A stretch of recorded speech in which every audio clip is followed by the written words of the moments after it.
okosebedo taken. Action should be taken. Action winjo be ni ng'ama kawo to jomage manyalo konyo jogo winjo be ni kawo action e yo makare mag parono gi kanyo. Arwak Joseph etwak. Joseph in korka kori Kenya nitiere kama chalo nango.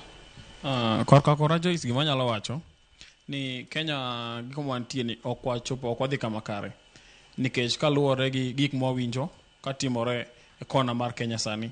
Winjo ka jo siasa kobiro to gibiro gi weche maluwore gi pinje gi tribes.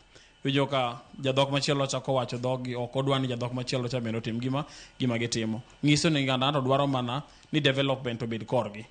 Koro mane gima bende kelo koko to kendo machielo be waneno ko tiyo godo gin gitiyo gi joma tindo youths.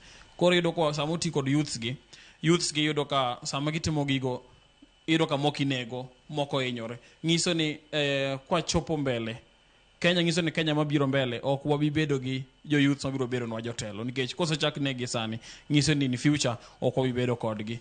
Ngiso ni joka pod biro continue ka rule to kendo ka piny biro sekethore wadhi chopo kuma rach wabucha loka Rwanda gini.